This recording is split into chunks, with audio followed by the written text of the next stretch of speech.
Okay, so today we're going up to Rob's Dyno Service. Talked to Dan yesterday. He's going to be doing some work on a Victory. I believe he said it was a head replacement. And whoa! And we're caging it today. I'm in my 2015 Dodge Challenger SXT, little V6. It's my daily driver. Drive it all year round in the snow. We got plenty of snow on the ground. And it's cold and miserable. That's why I'm caging it up to RDS today. So a little bit about Victory too. Victory motorcycles, I believe it was 1998 they came out. First production year was 1999.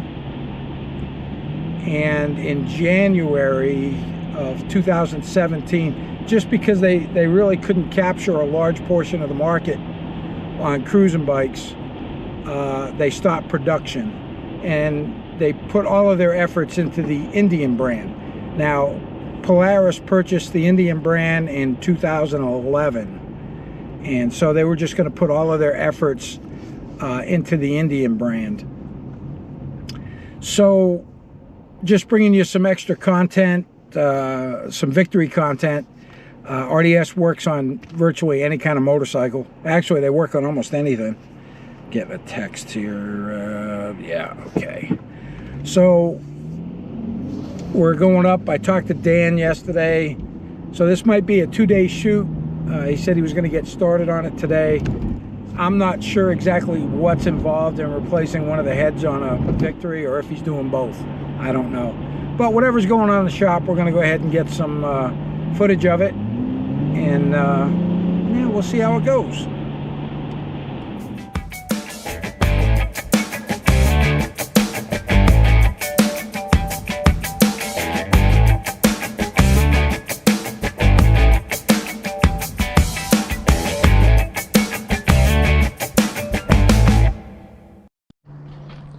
Okay, a little change of plans today. We're not going to be doing anything on the Victory. He's got a customer that came in, just had a big bore kit done at one of the dealerships, and came here to get tuned, and they realized he's got a blown head gasket. And this is a fresh big bore kit, and he's going to start it up. He says you can hear it when you start it up. I can already see just a little bit of right here. So we'll see what happens.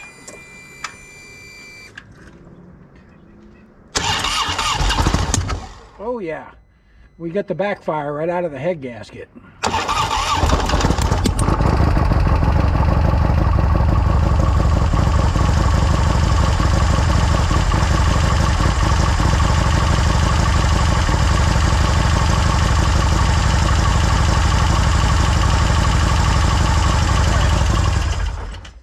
That's it. And then after that, yeah, I got a good backfire right out of the little bit of a puff right out of the head gasket there. So got that on video.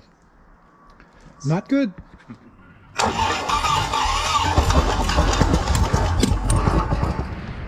right, so I don't want you to think I was talking bad about the place that actually did the work on this bike. It's a beautiful bike, by the way. But when Dan called them, they actually asked Dan if he could just take care of it. And I mean, they're stepping right up to the plate and are going to cover it. But since Dan's got the bike here, they just asked him if he could do the work. So, and they're going to take care of it. So Dan's going to, we're going to tear it down, take a look, and replace that head gasket. Like I said, you can see right here, just a little bit of discoloration I just wiped off with my finger. And that's exactly where it was spitting. And you could actually see that when he started it up cold. After the first start, Dan said it's fine after that. But it does have a blown head gasket. So they'll get the head gasket all taken care of, and then Rob will be able to tune it for the big bore kit. So the tear down is continuing. Exhaust is off, intake's off. Well, I should say the breather's off. He's getting ready to remove the intake. And as you can see, there's a little bit of oil blow by coming from the breathers. This is pretty typical. And then we'll get into there and see exactly what happened to that head gasket. All right, getting a little bit deeper down to the rocker boxes.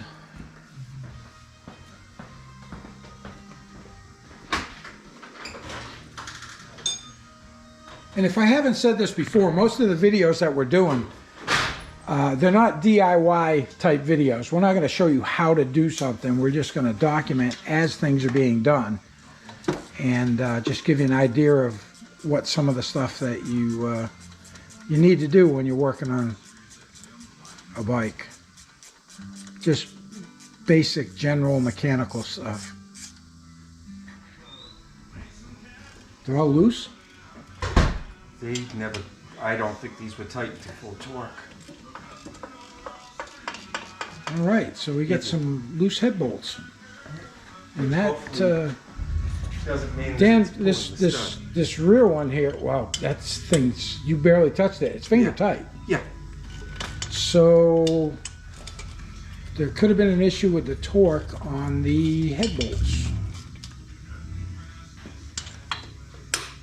I say head bolts. What I should say is head nuts, because they are actually just shank nuts that go down onto a stud. So that could have been the problem. But once we get the heads off, we'll come back and we'll take a little bit of video, take a look at the pistons. This does have a 107 big bore kit in it. S&S, it's got the S&S cylinders. So, all right, we'll see what happens when the heads come off. So here's one of the, this is the culprit right here. And you can see where it's all burnt around it because it probably wasn't torqued to the right value. And like I said, when Dan put the socket on it, it was like loose. So there you go.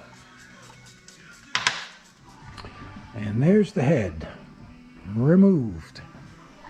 And you can see, well, I will, right here where it's been if I see John today, puffing past the gasket, and you can also see where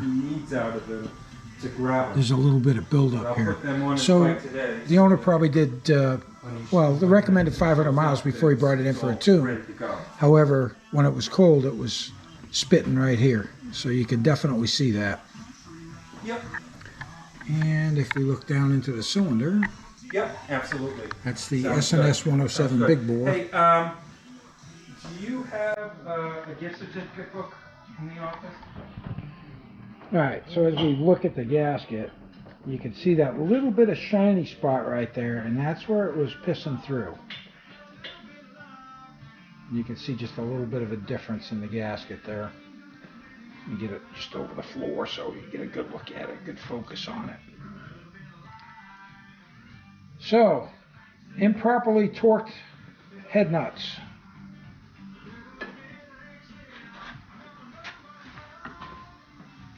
And again, this is the only, like I said, it's a long shank nut type thing that goes onto a stud, but this one is burnt.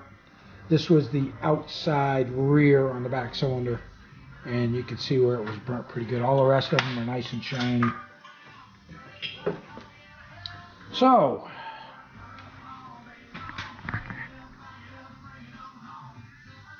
and Dan's checking the cylinder to make sure everything's good.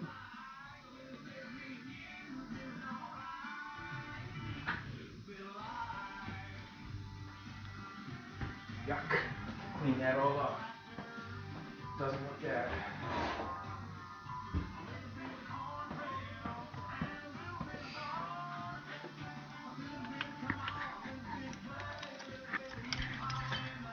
You forgot to take out the one you snugged up.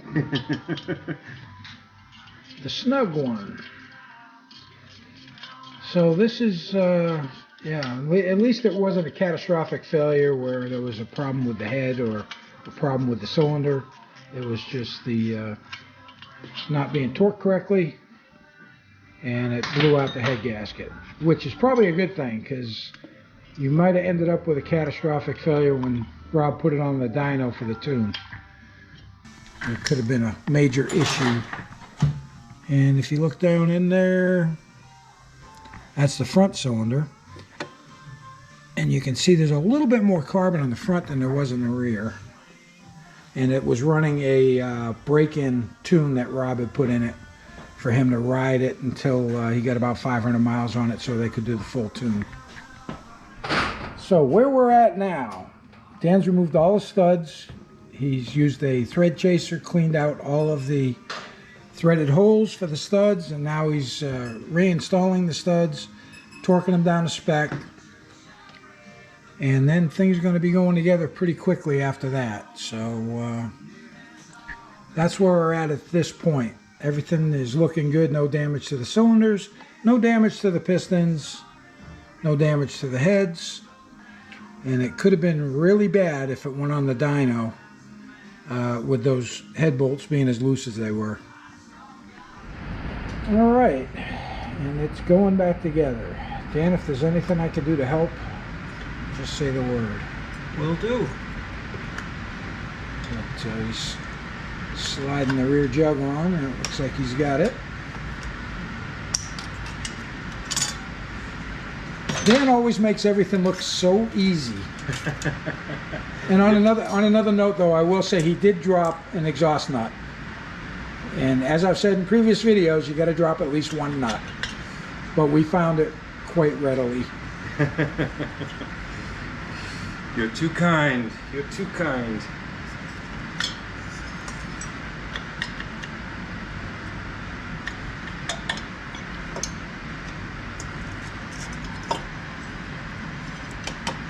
One down, one to go.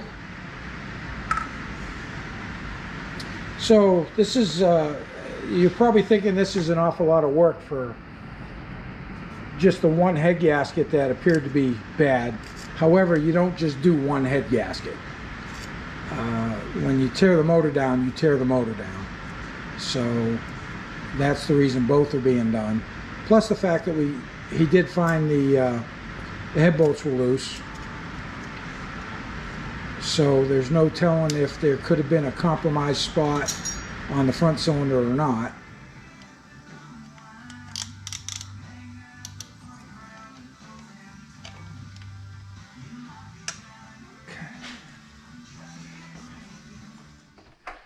So we're getting ready to torque the front head.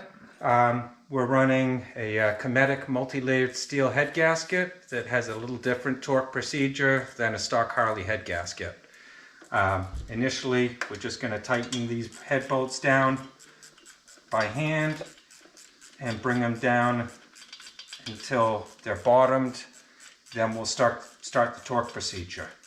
Cometic has you do torque the head bolts in a little different way than what S&S recommends. They have you torque the heads down in stages to end up at a final torque spec of 42 foot-pounds. S&S has you use the stock Harley torque specs, torque your head bolts down as stock Harley specs, then back it off and then retorque them to that final torque spec, the Harley spec. That's what we're going to be doing today. So when we torque the head bolts down, you always start on the spark plug side of the engine first. You start with a head bolt that is the lower than the other one. So you start with this head bolt, then go to this one, and then you go to the opposite side and do the lower head bolt, and then this one. Our initial torque spec is going up to 7 foot-pounds.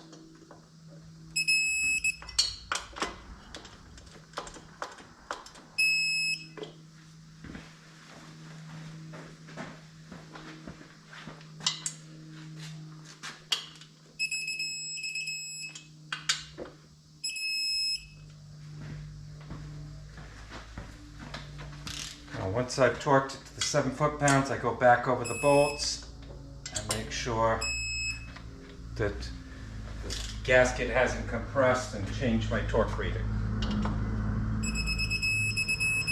That one did a bit. Okay. Now we're going to go to our next setting. We're going to do 16 foot-pounds.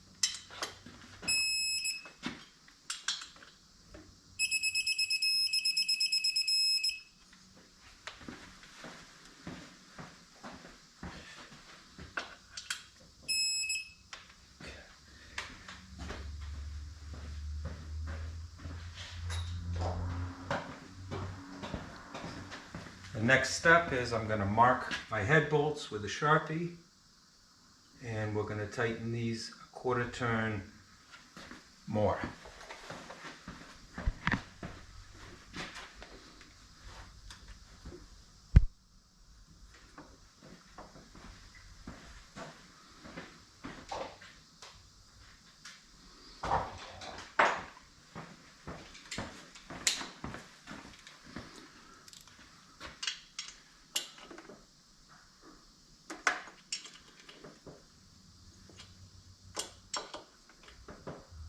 There's my quarter turn.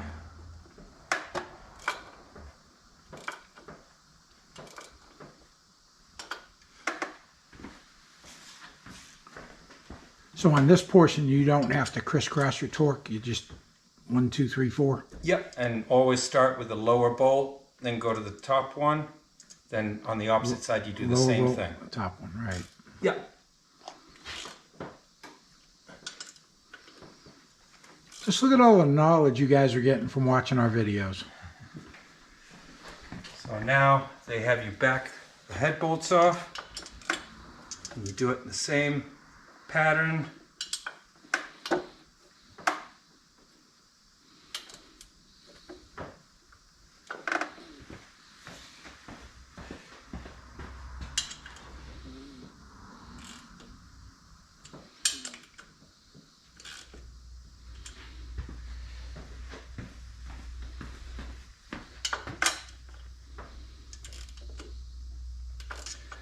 Back it off completely so there's no tension on it.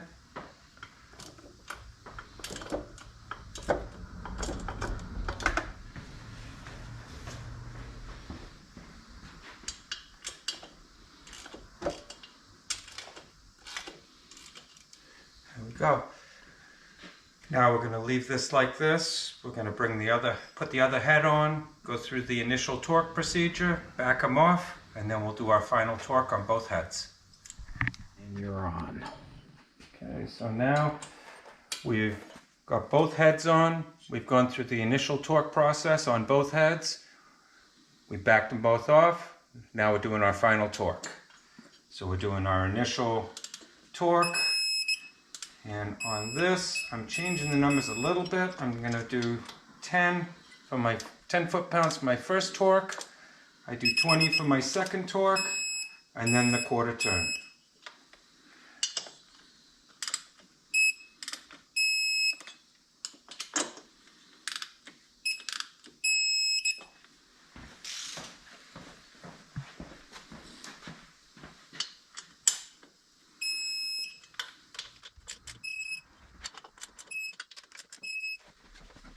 Go back over this one more time here. Make sure I changed. Okay. Go next step. So on 20 pounds. You get the work out to them too. Yes, Keep running like. if I set my daily set down. Go back one more time to 20 pounds. We'll get ready to do our last step, which is everything to help the turn, to the torque turn more. Almost. Yeah, I know it goes down too. Yeah, once you do that initial crushing and gasket, everything settles, and when we go back and double check it, it's already left it. So I always double check like that because I'm a little OCD, and when I check it twice, I'm going to go back in.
Okay, they're all torqued and ready to go. All right, so we'll be buttoning back up the rest of it and putting all the other stuff back on it, and it'll be good to go. All right, so this is a twin cam, and there's a little tricky thing that gets done on the twin cams to quiet them down a little bit, and I'll let Dan talk about it. So one of the complaints with the twin cams is the ticking from the valve train. And what can happen is, this is your rocker arm shaft, this is the rocker arm itself. If you look through that hole, there is a notch in the shaft. I don't think we'll be able to get in there tight enough. We'll try.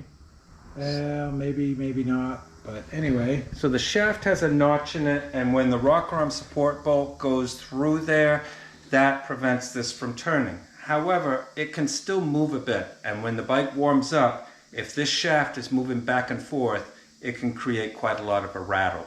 So there's a product called Rocker locker, or yes, rocker lockers. Thank you. Senior moment there. I apologize. That's all right. So with the rocker lockers, you have this brass bushing which you press in. So this one I'm in the process of pressing in. They give you a bolt, they give you a nut, and all you got to do is line up this shaft with the hole, tighten up the bolt, it presses this in. That prevents any movement from this rocker arm shaft while the bike is being operated. awesome. So that's how you get rid of some of the noise in the valve train on a twin cam. And with that, I'm going to close out the mechanical portion for today. We will be back. We're going to be back here for the tuning and the running up on this bike. I think the owner's going to be very happy once he gets it back. All right, well, we're on the way home from RDS. Dan was going to try and finish buttoning up that Ultra. And we'll go back again tomorrow and catch the startup of it, do a couple of heat cycles. Then he's going to dive into a Victory that he believes has a cracked head. I guess they were known for having head issues. So he's going to diagnose that and then find out if he's even going to be able to get parts for it. So that's the video part 1. And we'll be back with part 2 tomorrow to finish up the Ultra. And I'm going to also try and get in there when Rob does the tuning on it, so we can see what kind of numbers it makes with that S&S kit, that S&S Big Bore 107 kit. And let's see, other than that, I'll just say keep the shiny side up and the rubber side down, and since we're caging it, that should be a lot easier. Have a great day.